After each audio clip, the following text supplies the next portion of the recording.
world we live in can be a minefield of confounding, confusing, and conflicting peaks and valleys. Have you found yourself exasperated and bewildered to the point that you threw your hands up in the air and declared, "I can't literally even"? Well, never fear, novices. Your postgraduate studies in life start here. I'll be your sage on the side for those ups and downs. I'm Professor Moose, and I'm going to help you learn to even.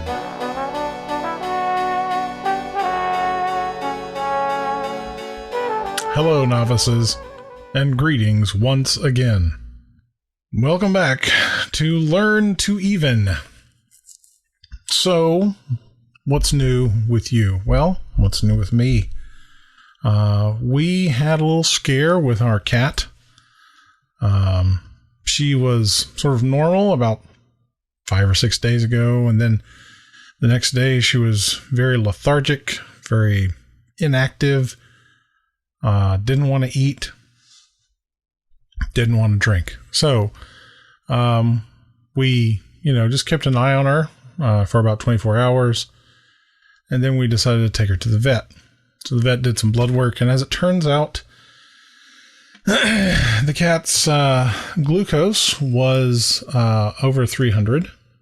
And so it looks like pre-diabetes, possibly diabetes, which isn't good, but it's also sort of a devil we know. Both my wife and I are diabetic. I'm a type 2 diabetic. My wife is type 1. And so we have a good deal of personal experience and knowledge with these problems. So the doctor gave us a special diet cat food. We took the rest of the cat food that we had in the house. We donated it to our local animal shelter. And we have placed her on a very controlled, restrictive diet. And she is much more herself now these days. So that's good. Something really interesting happened on Twitter because it's during the summer and I teach. My schedule has been sort of odd. I've been sleeping a lot during the day, staying awake during the night, also because of issues with my back. But Georgia Hardstark, half of the team of the podcast My Favorite Murder, Georgia Hardstark and Karen Kilgariff, Georgia tweeted something about not completing a college education or something like that, and I responded to her tweet with the fact that I was a college instructor and that there's more to learn in this life than can fit in a classroom. And she liked the tweet, and that was kind of exciting. I took a screen cap of it, of the notification from Twitter, shared it in my local Murderinos group, which is Magnolia Murderinos for Murderinos in the southern United States, especially the Mid-South, say within a couple of hours of Memphis. So that was kind of a thrill, and something I would definitely want to mention on the podcast. I don't listen to a whole lot of other podcasts. Not that I listen to mine all that much, but I listen to My Favorite Murder. I listen to, I can't remember the title, but it's Adam Conover's. Also on the Exactly Right Network, Bananas is actually pretty entertaining. And there are several others that I eventually want to try, but I usually listen to podcasts while I'm driving in the car, and as such have not had the opportunity to do much driving and thusly not much listening. One thing I have been taking great pleasure in, though, recently, I've come across a YouTube channel called Royalty Soaps. There is a girl in Texas by the name of Katie Carson, and Katie has been making soaps since she was 16. She's now, I believe, 25, married, mother of 2, and she's a professional soap maker. I came across her video. The YouTube algorithm suggested it, and it was a video where she, as a professional soap maker, reacted to viral soap making videos. And there were some surprises right off the bat that I found pretty entertaining and also fairly informative. Soap making is sort of something I'd have thought about trying in the past and may try in the future. I have some friends who have made and sold soap, and I don't know, it looks like fun, and the way that she does it, her soaps are really intricate, really involved, beautiful soaps, and her channel is just fun. It's just fun to watch her design and put together and make soaps and just sort of discuss as she goes.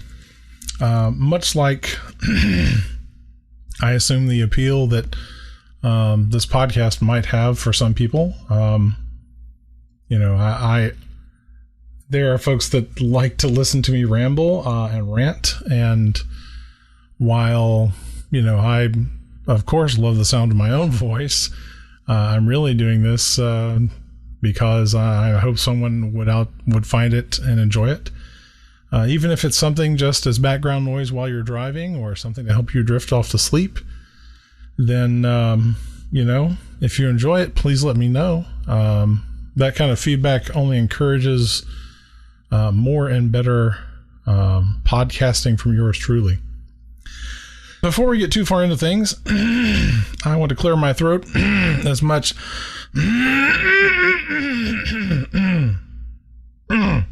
as humanly possible. I also want to mention, of course, the podcast is sponsored by the good people at Noblesse Bottling Company and Mudbug State University. And as a service to Mudbug State, Noblesse Bottling Company has provided us the opportunity to share some campus announcements. So all of those of you going to MBSU, these are the Mudbug State campus announcements.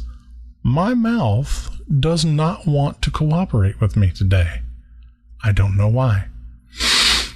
Let's take a moment and enunciate red leather, yellow leather, red leather, yellow leather, My tongue is just in the way. Said no girl I've ever dated. Mudbug State campus announcements. Students should avoid the commuter boat landing just south of the Baptist Student Militia compound. Student dining services is still baiting the gill nets to be dropped downstream later. The intramural Ultimate Frisbee League is still selling jewelry reclaimed from the campus gator pond to raise funds for their trip to Memphis. As always, lost limbs are returned free to those with matching stumps, but jewelry must be purchased as per the stipulation in the school honor code. Next up, Campus Security Chief Drake would like to remind students that gigging frogs on campus is strictly prohibited without first purchasing a permit from the Jerry Clower Department of Agriculture and Performing Arts. The Society for Creative Anarchism has canceled their Tuesday bylaw meeting for reasons which should be obvious. Next, the Justin Wilson School of Culinary and Literary Arts will have its annual crawfish boil and Cajun poetry reading immediately following the hog calling contest next Thursday evening on the Quintrangle. Also, the protester-occupied building misunderstanding involving the campus LARP group and the Jimmy Buffett Band Hall has been resolved, with one arrest and only minor injuries due to a taser, method acting, and a few lightning bolt beanbags. The music department will resume regular rehearsals in the Fat Pop Cola practice space as soon as the foam weapons and cardboard armor debris is cleared. Campus Announcement Corner is brought to you by Noblesse Bottling Company and Mudbug State University. Mudbug State University, not just good, it's good enough. Crawl bugs. I I was on Facebook the other day, and I recently came across a notification. One of the things, since I'm up late a lot, is I love to wait until the clock rolls over to midnight, and I'll go in and look at my Facebook memories. And there was a memory of me with a shirt on that was a gift from a friend. The shirt says there are two types of people. One, people that can extrapolate from incomplete data. And that's all the shirt says. So I recently wore that shirt, and I was at, I believe I was at a fast food place, and a girl saw it and asked me what the other type of person was. And I had to chuckle and take a moment, and despite the people in line behind me, explain to her that the one type of person, of course, are those who can extrapolate from incomplete data, and the other type of person is the kind of person who cannot, and that the shirt itself, indicating a list of two types of people where there was only one, was in fact itself a list with incomplete data. Which was amusing to me, but I'm not sure she got it even after I explained it. But it comes to the light that there's almost always two kinds of people. There's always two sides to any coin. Well, I suppose there's at least two sides to every coin, but there's always at least two perspectives on almost anything. Now, granted, there are probably more people on one side of an issue than on the other, depending on the issue. But it's just something to keep in mind, as we try to go through our daily life. This podcast purports itself as as graduate studies in life. And as you go through life, it's important to remember that your perspective is not always the best perspective.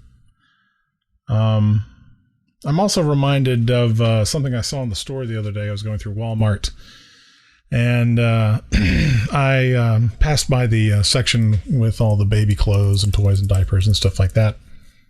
And I noticed there were all these gallon jugs. And so I went over to investigate, and I took a look, and there were all these gallon jugs labeled infant water. And I realize, of course, that this is water that is probably meant to be nutritionally advantageous and safe for newborn babies.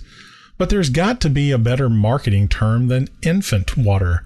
Because when I see infant water, I think the equivalent of orange juice.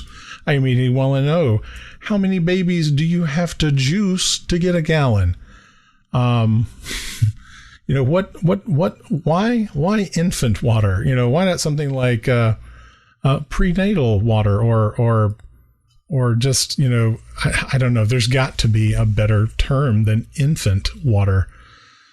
So if you know something about that, go ahead and let us know. You can find us on Twitter. You can find us on Instagram. We are on, we have a page and a group on Facebook. The Facebook group is Learn to Even University. So if you want, you can take a look out for that. A friend of mine recently shared with me a TikTok from a standard routine. And let's talk for a second about TikTok. TikTok's been in the news recently. There's lots of people that seem to have security questions about TikTok. I love TikTok because I loved Vine. I had a Vine. I had, maybe half a dozen videos. None of them were what you would call exceptionally popular. Certainly not wildly shared, not viral. But I enjoyed the creative medium of trying to, make something expressive, comedic within the frame of 6 seconds. There were lots of Viners that I followed, And still to this day, one of my favorite things to do when I just don't have anything else, I want to calm down, I want to relax, have a little laugh, is I'll go to YouTube and I'll look at Vine compilations. Sarah Hopkins, Sarah Shower, two of my favorite Viners. And TikTok sort of began to fill that niche after Vine sort of went away. But it's people have had some security questions about TikTok. There's also been, TikTok has been used to share some, let's say, less than appropriate content. So, I mean, easily the platform, needs to sort of tighten up and work out a few bugs. But the TikTok my friend of mine shared was from a stand-up comedian. And I'm not going to do his bit. I'm not here to rip off material, but I found it quite interesting. It's something I never thought about before. You need, in some states, you need a photo ID to buy spray paint or paint thinner and other chemicals. But you can go on to Amazon or half a dozen other places online and buy orange road cones and hazard tape.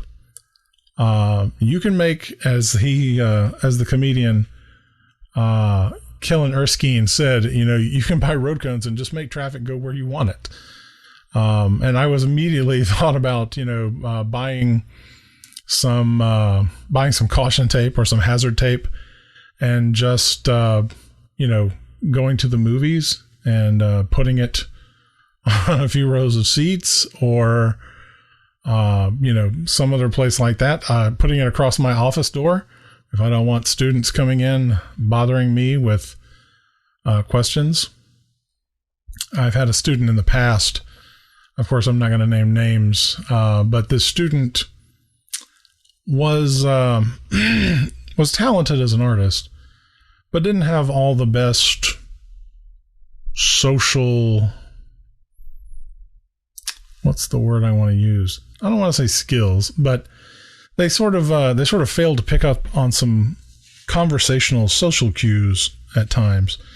We'd be standing there talking about something and the conversation would come to an end and he would just sort of continue to stand there, and I would try to, give him a signal that, the discussion was over. Our conversation was complete. I had other things to do. I'm sure he had other things to do. And so you offer up something like, well, okay, I'll talk to you later. It's been nice. I'll see you. I've got some things to do. But even then, they would just sort of just kind of hang around. And it got weird on a couple of occasions. And I mean, I'm not blaming him. I mean, we all have, we're all products of our environment and upbringing. But, at some point you need to sort of realize it's important to develop those social skills of knowing when it is and is not appropriate to engage. I've known several friends over the years who were kind of emotionally tone deaf. They would see you, they would be familiar with you, they would approach you to have a conversation and sort of fail to pick up on the fact that you were having a rough day or you were dealing with some sad news or some type of personal tragedy. And they wouldn't know how to respond. And, they might want to comfort you, but not necessarily know how. So social intelligence is something that's important. It's important we learn to be, not necessarily, I don't want to use the word empathic, but empathetic. We want to sort of pick up on how people are feeling, especially if people are giving us signals on how they're feeling. I think one of the chiefest problems that we have in our society and in life is failing to listen. We hear stuff all the time, But whether we listen, whether we pay attention and give it credence and really consider what we're hearing is a different issue. And I think that, we have sort of a natural tendency to listen with the purpose of responding, as opposed to listening with the purpose of feeling, listening with the purpose of trying to put ourselves in that person's position, to see things from their perspective. I think that's something that that we can all, sort of work from. I think that's something we all should lean towards. So it's late July. In fact, it is the 19th. Oh dear, I can't even get my mouse to work. Yes, July 19th. So school will be opening back up soon for lots of people. Supposedly.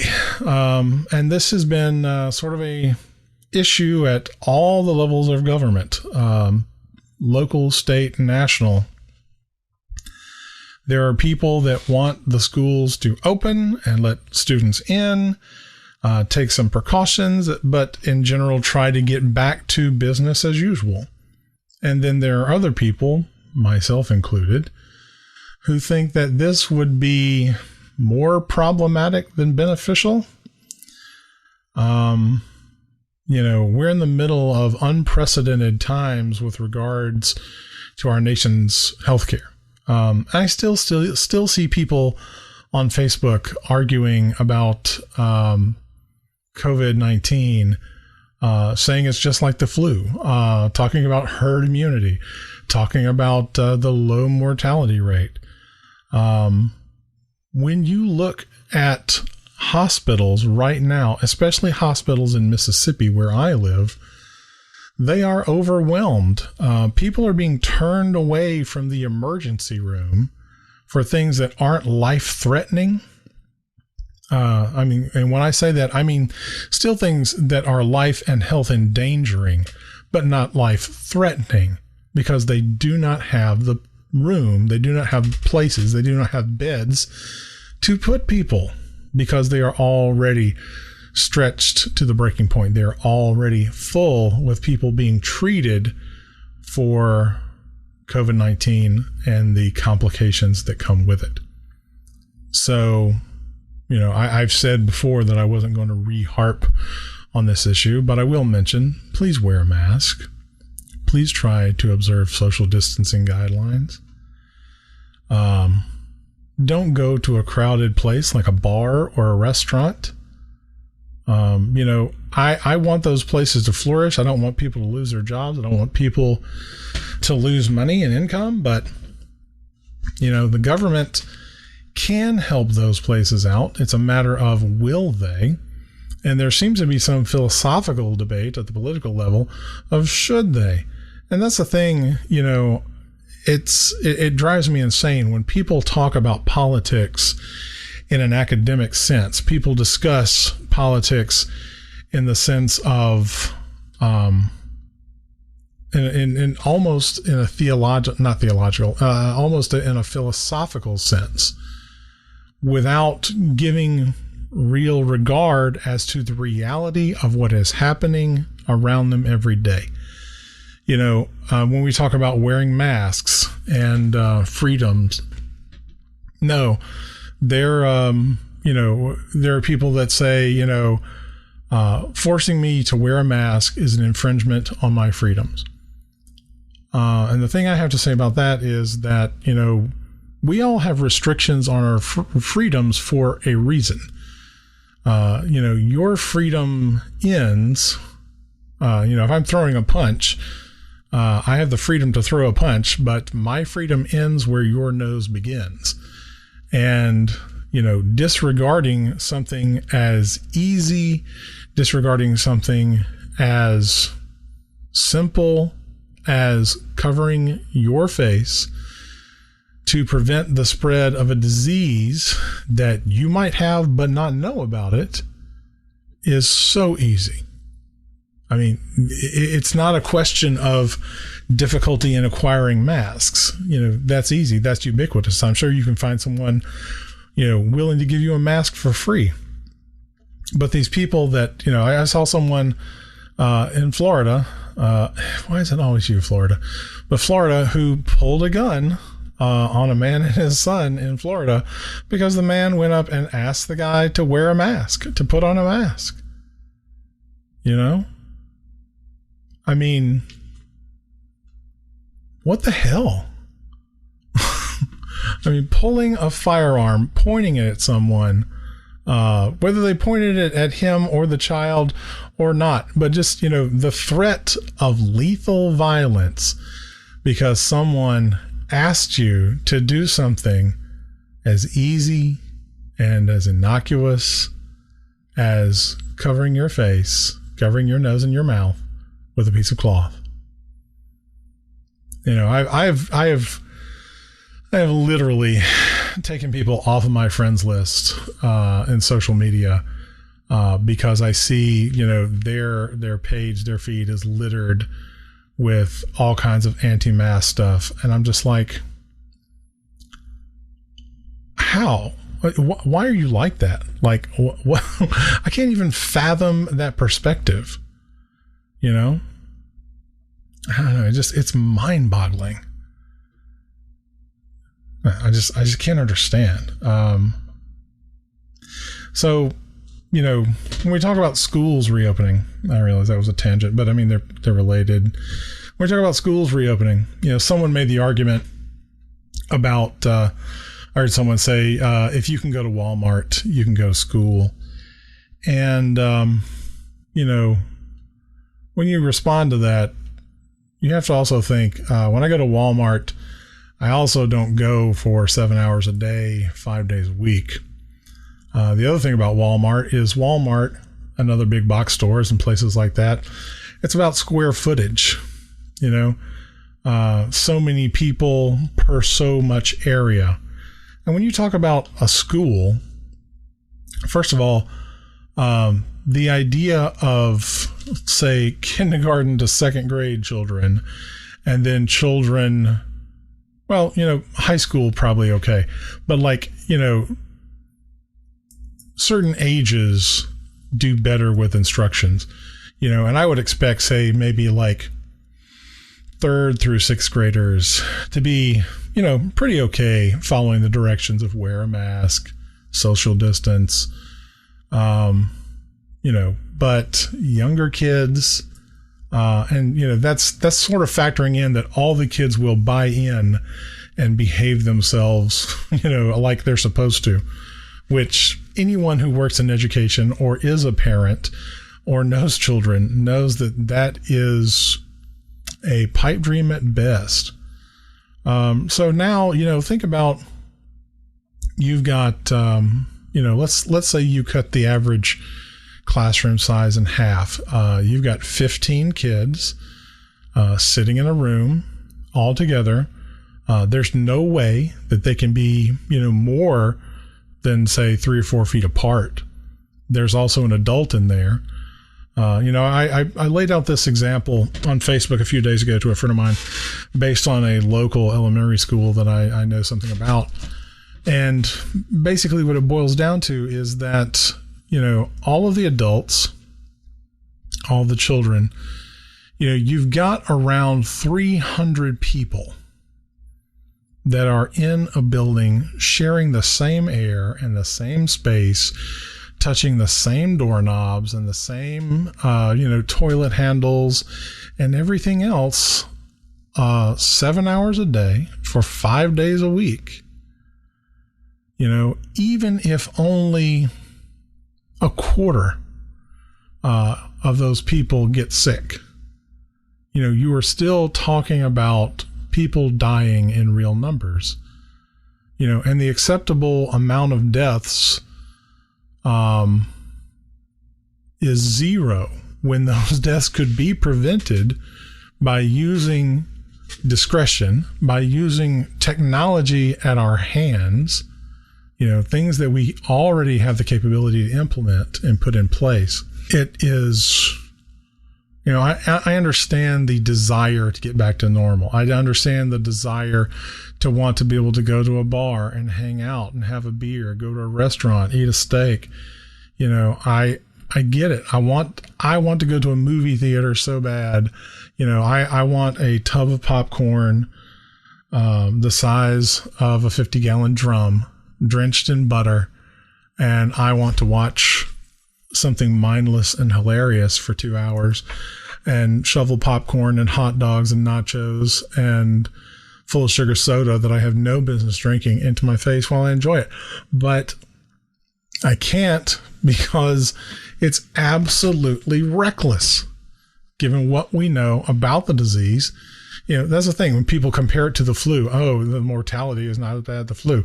It's also not nearly as contagious as the flu.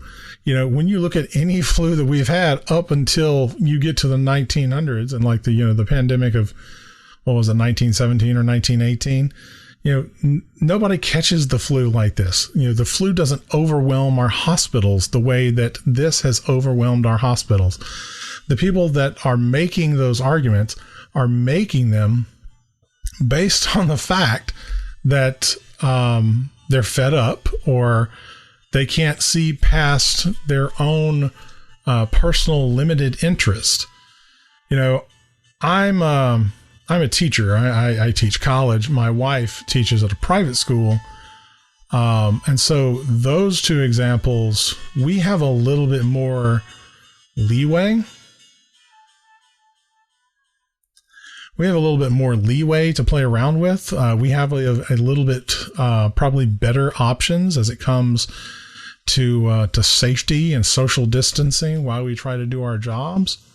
But in a public school setting, in a K through 12 setting, you are setting people up to get sick. You are setting people up to die. And this is a comedy podcast, and that's not funny, but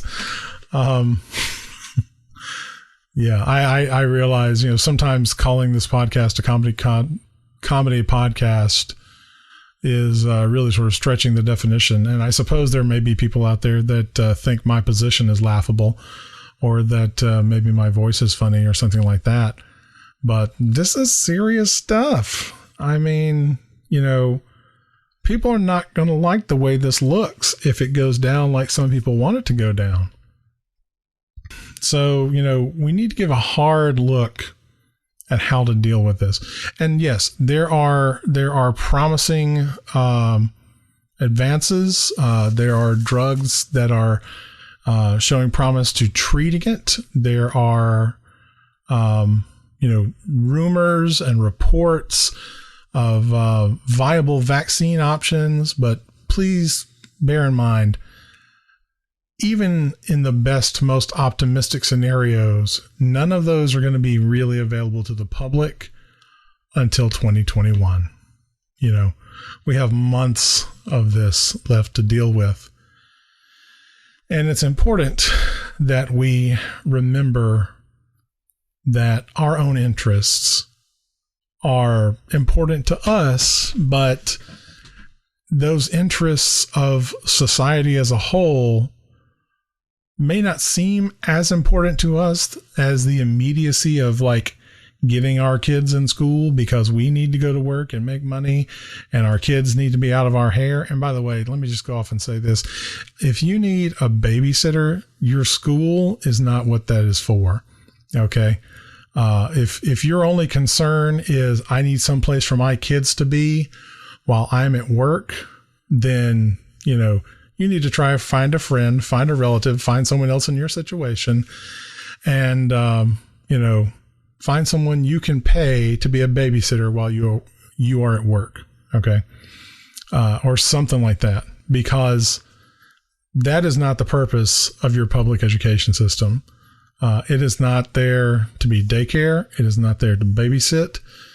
It is there to teach your children about the facts of the world, about how to think, how to reason, and to help them learn and grow to be responsible, well-informed people on their own. And if you don't value that, take a look at some countries that don't have those type of systems. Take a look at their economy, take a look at their society, and consider if that's how you want to live. Because if that's how you want to live, you might want to look at living somewhere else. There are plenty of people that say, if you don't like America, you can move somewhere else. Well, guess what? Public education is part of America. Being an informed voter is part of America. So if you don't like that about America, you could also look at somewhere else. Of course, that was before the pandemic. Now you don't have that option because nowhere else on the planet is accepting people from America right now, because we are one of the few countries who is just sucking at dealing with this pandemic.